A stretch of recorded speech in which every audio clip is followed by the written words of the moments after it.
Diintai. Saat pagi tiba, kosan putri itu sudah diizinkan bertamu. Leon buru-buru keluar mobil. Ia bertemu dengan penjaga kosan. Tetapi sayang beribu sayang. Aksi bos naga jadi hansip gang satu malam rupanya sia-sia. Dewi Fortuna belum berpihak pada bos tampan itu untuk saat ini. Wajahnya kembali mengeras seperti adukan semen yang dianggurkan 3 hari. Kata-kata sial kembali keluar dari mulutnya. Sial, percuma saja saya di sini semalaman. Tidak ada yang bernama Jovita tinggal di sana. Bahkan, saat ia menunjukkan foto cantik Jovita ke ibu penjaga kos, ibunya berkata tidak pernah melihat dan tidak ada yang bernama Jovita Hara. Ya, iyalah, orang Jovita menyamar saat di kosannya. Ia memakai kacamata dan rambut panjangnya digulung lalu ia pakai wig saat di kosan. Tetapi, jika ia menjadi musisi jalanan, ia menunjukkan kecantikannya, karena itu daya jualnya juga. Leon kembali ke dalam mobil dengan wajah sangat kesal. Sial, percuma berjaga di sini sepanjang malam, maki Leon kembali. Ia tidak sengaja memukul klakson mobilnya dengan kuat, mengagetkan seseorang yang sedang melintas di depan mobilnya. Ia bahkan sampai melompat karena kaget. Seorang wanita pakai masker hitam dan kacamata dan menggendong gitar di belakangnya.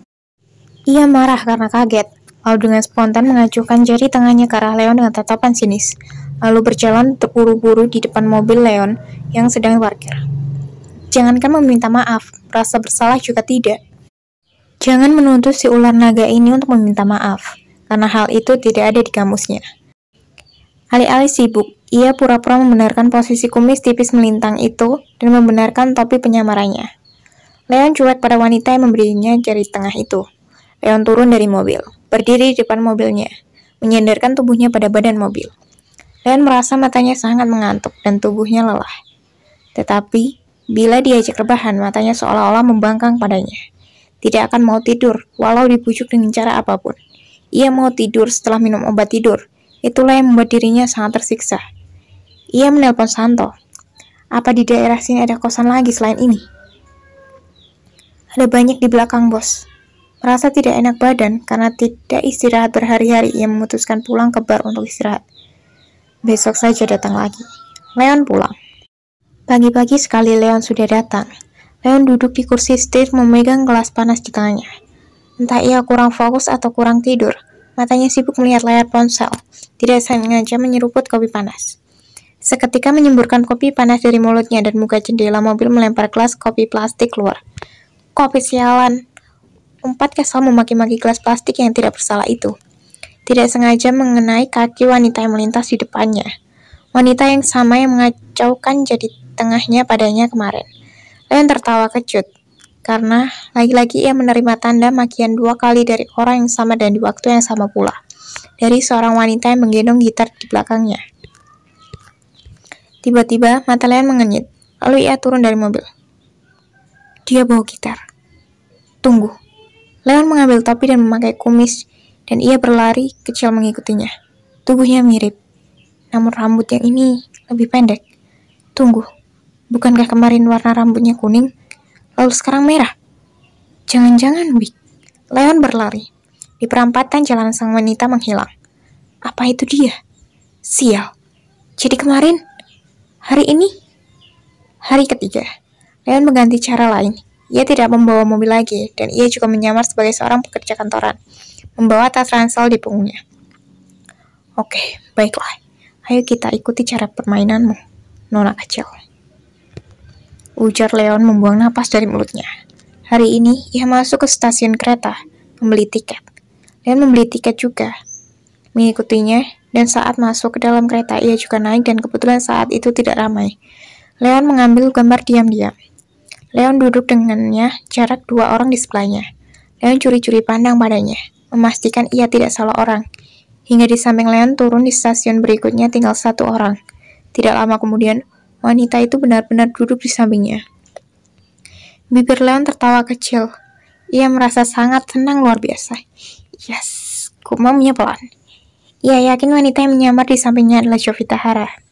Hanya melihat jari-jari tangannya saja, Leon tahu kalau itu Jovita dan ia tahu persis bau dari tubuhnya. Leon melihat layar ponsel, melihat foto-foto Jovita selama beberapa hari mengikutinya. Terima kasih. Akhirnya saya mendapatkanmu. Leon membatin. Leon menghela napas panjang saat ia melihat Jovita semakin kurus. Tatapan matanya kosong, terlihat jelas sekali kalau ia merasa kesepian. "Saya sudah berjanji menjagamu. Terima kasih karena sudah selamat sampai saat ini," ucap Leon dalam hati.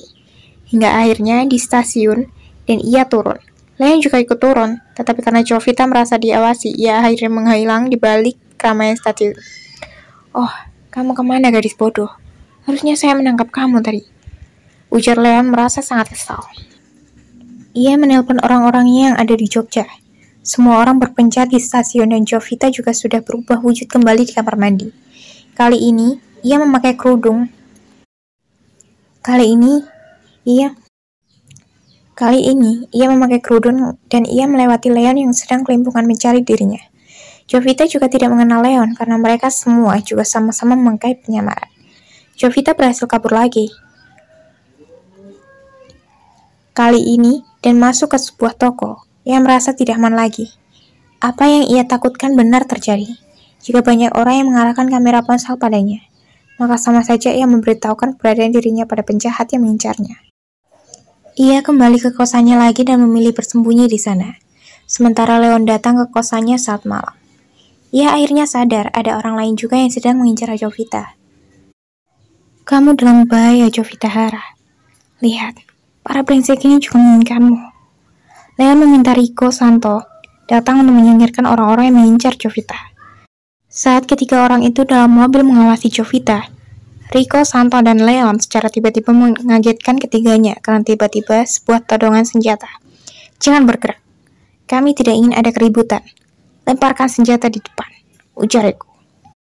Ketiganya betah berkutik saat senjata Leon berada tepat di perut. Saat Leon melepaskan topi dan kumisnya, ketiganya langsung ketakutan. "Bos Naga?" "Iya, bawa merek ke bar." "Bos, kami hanya disuruh. Nanti kamu jelaskan di sana. Wanita itu dalam bahaya. Kami hanya diminta menjaganya, bos. Kami tidak berniat menyakitinya. Kami hanya diminta mengawasi." "Siapa yang memintamu mengawasinya?" "Maaf, bos. Kami tidak bisa memberitahukan." "Oh, jadi kamu memiliki kehilangan kakimu?" "Dor!" Leon menembak paha salah seorang dari mereka. "Ah, bos, katakan!" teriak Leon marah. "Kamu sudah kenal saya, kan?" Leon menarik pelatuknya. Baik, bos. Damian meminta mengawasi." "Damian?" "Iya, bos. Dia meminta kita menjaga nona muda itu. Kami sudah 1 minggu menjaganya." "Apa? Damian? Keparat. Apa tujuannya?" Mendengar nama Damian, seketika Leon merasa seperti diserang penyakit. Asam urat, rematik, darah tinggi, dan kolesterol datang bersamaan. Seketika Leon memegang batang lehernya. Apa tujuan si brengsek itu mendekatinya? Leon berteriak marah, membuat ketiga lelaki itu nyaris terkencing di celana karena ketakutan.